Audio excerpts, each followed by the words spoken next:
Chapter 4.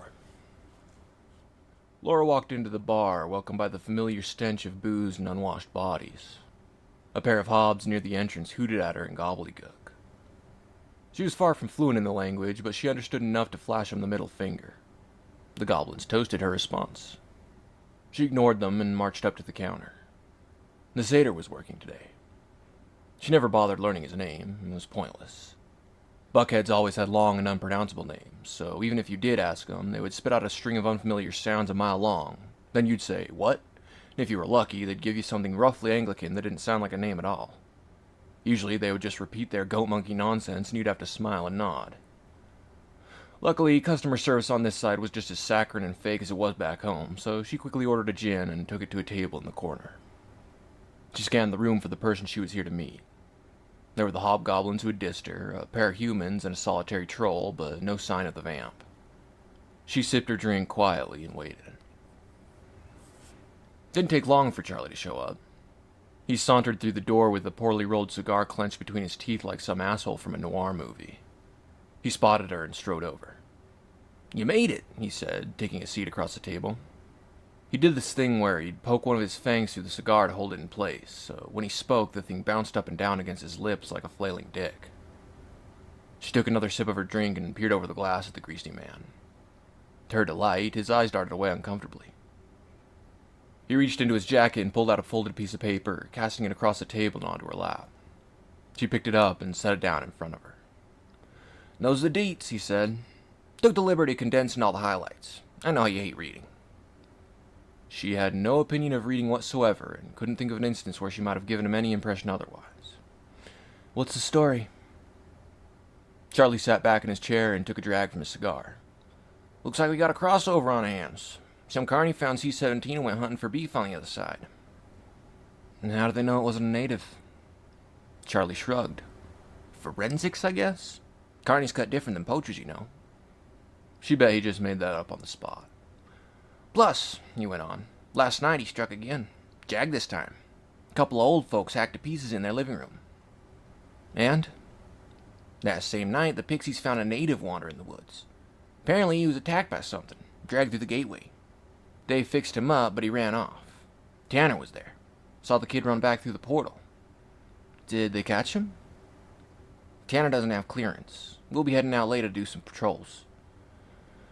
"Clearance," she said under her breath. "So what does that have to do with me?" "The carney," he said, tapping on the sheet in front of her. "We got a suspect." She didn't pick up the paper, so he explained. "The other week, some ghoul came to HSB looking for aid. He was turned away, and a few nights later something went missing. One of their crazy inventions, a mask of some kind. Real bad news from what they're saying. Everyone's sure it's connected." She knew about the mask. She also knew about an outcast ghoul who was living on the hill with his maggots. He'd killed before, but there hadn't been enough evidence to warrant his capture. Charlie noticed the change in her expression and smiled. "I knew you'd be interested. Big money this time. You know the kinds of strings H can pull." She finally unfolded the paper in front of her and skimmed it. There was a drawing of the mask, and that's all she would need. She refolded the paper and stuck it in her pocket. "Awesome," said Charlie, sparks raining down onto his lap. "I'll let him know the spider's on the case." "Or, Laura." He got up from the table. "Sure thing, doll."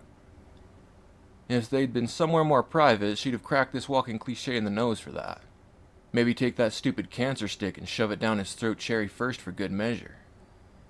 He got the look in her eye and turned on his heel, marching back for the door. She let him go, took a long pull from her drink, and set the empty glass on the table. Versknergel. That was the ghoul's name. That's where she would direct her anger. Getting paid for it was just gravy. How long had it been since the last one? A year? 18 months? She couldn't remember that one's name. It was one of the last true carnies, she remembered that much. He was selling goblin meat on the black market. Orders from the queen herself to bring his head to the mound. The pay was still coming in for that one, but the satisfaction had long since dried up. There'd been a misbehaving vamp or two, and the odd troll here and there, even a Naya, which had been sort of a fun challenge. But nothing compared to the screams of those disgusting flies. If she could have her way, she'd march right into Zool and squash every last insect that squirmed in that stinking morgue of a city. After a bit of fantasizing, she got up and headed for the door. She stepped out into the light and stood. The wind was weak, so she walked slowly. It picked up and she began to jog, following it to the place where she needed to be. This would be a good day. A million questions ran through his head as Kenneth followed the others through the trees. Maybe it was just a dream. It's not, though. This is real. This is real and it's dangerous. Someone's gonna die here. He'd probably wake up soon, tangled comfortably in his sheets. He'd live another Saturday. A real one this time. Maybe even play some video games with these two knuckleheads. And then Sunday would come along and he'd be able to have one of those last precious dates with Stacy. Ahead of him, the other two stopped suddenly. He looked up from his thoughts to see them frozen, glancing around. "Did you hear that?" said Jake. Alan nodded. Kenneth looked around as if he had heard it too. A huge boulder stood still in the shadows just off the path. Other than that, it was nothing but trees. He did hear the next sound. The crackle of someone shuffling through the undergrowth toward them. It was soon followed by others, and while his head was still trying to make sense of the noise, a group of dark hooded figures had surrounded them. "He's multiplied," said one of the figures. "Smart," said another. "There's strength in numbers." A few of them laughed. "What do you want?" said Alan. "This one's got gumption," said the second man. "We're just passing through," Alan continued, "on our way to the next village." Kenneth had to clench to stop his jaw from falling off. Alan could hardly talk to a girl without getting flustered. Now he was butter on a hot pan. "What village?" Alan stuttered only slightly. We don't know its name. We're following the road my brother took." The man cocked his head. "What am I?" "I don't know what you mean," said Alan. "Take your best guess." The man crossed his arms. "What race?" Alan looked at Kenneth and Jake, then shrugged. "I don't know, Irish?" The entire group of men burst out laughing. The interrogator unfolded his arms and stepped forward, pulling down his hood to reveal a ghastly pale face. He smiled, showing 2 pairs of razor-sharp teeth. "How about a kiss, then?" A few of the men laughed again. The man closed his mouth and took a courteous step back. All right, he said. "We grade on a curve here, so let's try again, shall we?" He pointed the side of the path of the massive shadow that Kenneth had taken to be a boulder. "What is he?" The boulder began to move, shifting and rising until it stood no less than 15 feet tall. It stomped out from the trees into the moonlight, a pot-bellied behemoth with legs like tree trunks and leathery blue-gray skin. It was bald with a spindly orange beard and a profoundly inhuman schnoz. It was wearing torn, thin clothing woven from old rags. That's a costume. This is a play and they're trying to spook us. It smiled at the interlopers with lips like dried sausages. "Ja, what am I?" boomed the creature. Its breath smelled like rot. Alan stared up at the monster. His eyes widened in what Kenneth mistook at first to be a sign of fear. When he spoke, Kenneth realized it was fascination. "Well, that's obviously a troll," he said. "Hoo-wee!" shouted the man with the teeth. "That's a fantastic guess, Mr. Farview. A+ for me, gold sticker and everything." He turned to one of his companions. "You sure we have to kill him, Mark?"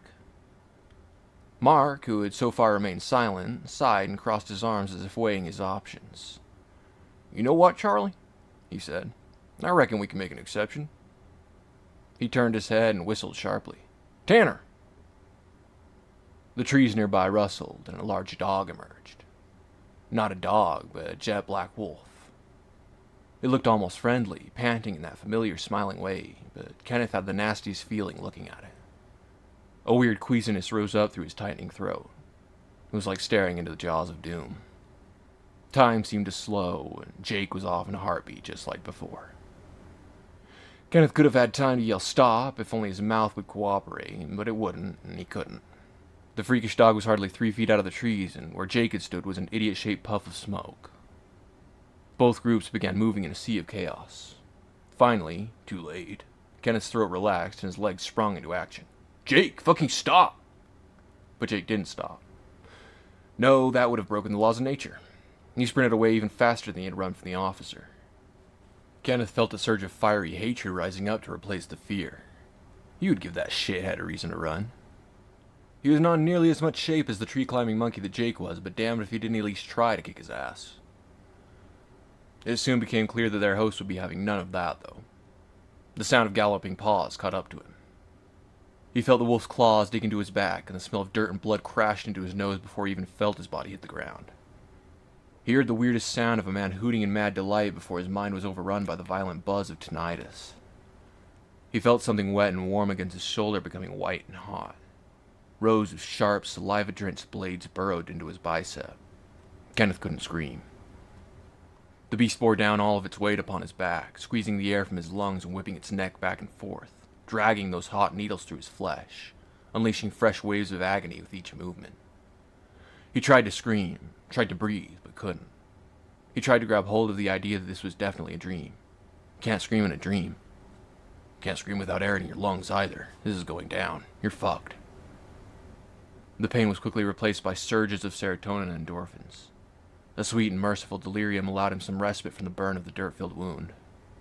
The wolf got off him, apparently satisfied with the job well done. He was rolled over onto his back, and sound began to return to him. The troll appeared above, a towering menace with tiny ragdoll Jake flopped over its shoulder. "How is it?" asked the troll. The man who had rolled Kenneth over was inspecting the wound. "Textbook," he said. "What the hell does that mean?" The man looked Kenneth in the eyes and snapped his fingers. "You with me, buddy?" This man had normal teeth. Kenneth looked at the man and blinked, which seemed satisfactory enough. "We're finna wrap you up, okay?" He took out a piece of cloth and quickly tied it around Kenneth's bleeding arm. "Can you stand?" "Fuck you." Kenneth nodded and tried to push himself up with little success. Alan appeared at his side and took his arm, pulling him to his feet with a strange look in his eyes. Not a normal strange look, but an Alan strange look.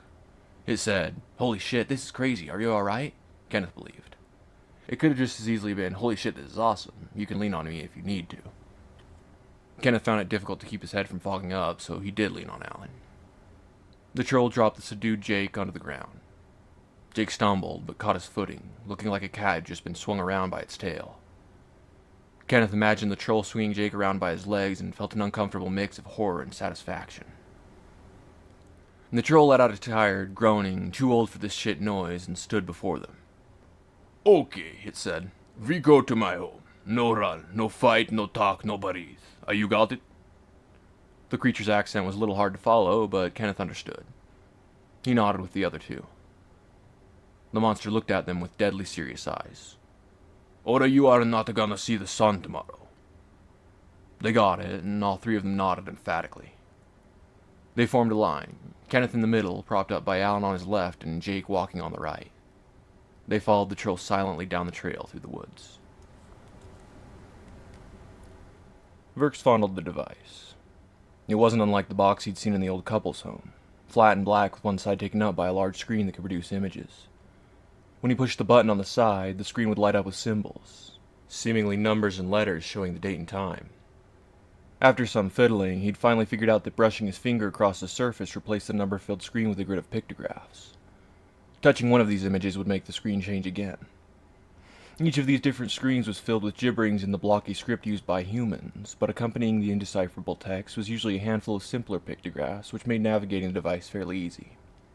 After some practice, he was able to ignite the torch on the back as the human had done. He'd shown Sneer in his prize, but she'd been unimpressed, asking him how he thought some little brick was going to feed their larvae once the meat ran out. He had assured her that it was a very powerful artifact, that he was starting a sort of collection. She had laughed and said nothing. That had thrown some salt on his confidence. He threatened he could leave, just as her father had done, and that then she would have nothing to complain about. She'd laughed again, but apologized, telling him that a hunt might clear his mind. Irritated, he'd agreed. He set out in the woods before the sun fell, hoping to find crows, a meal that he'd shamefully never been able to capture before. With the mask and the black wafer, and after having bagged the first speaking flesh in the last 18 months, he knew tonight would be different. There was a flock of them near the great road that cut through the valley. Dozens of them perched in a row of trees, filling the air with their squawking. He neared them slowly but casually. Some folks said that crows were emissaries of the keeper herself, bound to the threads of the cob more strongly than others, even able to foretell death. But seeing them now, Verks had a hard time believing that. Watching them dive at each other and hop foolishly through the grass picking for nuts and insects, they looked only like food to him. He could see their glow, and as he got closer, the puny hearts beating madly in their chests. Of some ethereal silk trailing into the ever after, he saw nothing. He set his sights on one of them isolated enough so as to not cause a commotion should he make a misstep. It sat on a low branch, looking around in jerking motions, peering sideways at whatever miscellaneous oddities caught its attention. It didn't notice the ghoul approaching. Silver clouds were swirling all around the coven, darting away from one, crashing into another, fading and re-emerging like the knotted tangle of a prickle bush. But this bird only fluttered slightly. It was easy prey. He took his best position and began to sway gently, watching how each of his movements, each of his intentions, influenced the flow of the silver streams. He stepped once to the left, watching a thin shadow trail out from the bird for a moment before disappearing. He took another step and a few bright trails began to form, but he froze and they faded back into place. He focused then on his own, watching it fail in several ways before locking on the path that would bring him the prize without disturbing the others. Then he pounced. A cloud of black wings erupted around him. Something had gone wrong. A sharp sound hit his ear and wind blew past his face. He followed the noise to see the crow he'd missed, now stuck to the trunk of a tree with a wooden bolt. He swiveled in the opposite direction to see a figure crouched beside a log. It was a human, a hunter of some kind. He snarled at her and she snarled back. Not a snarl at all, really, but a crazed grin. Verk dove out of the way as the second bolt came flying toward him. He looked up and squinted through the mask instinctively, seeing the silver shadows of the hunter whipping out and through the trees toward him. He found his calm and watched the brightest of the echoes take form as the hunter moved. It swept around a tree and through a pair of branches with agility. The stream ended to his left, firing a ghostly bolt into the shoulder of his own echo and sending it sprawling. He turned in that direction, raised his own knife, and focused on the stream that showed him colliding with his pursuer, blocking the crossbow before it could fire and finishing her with a stab in the neck.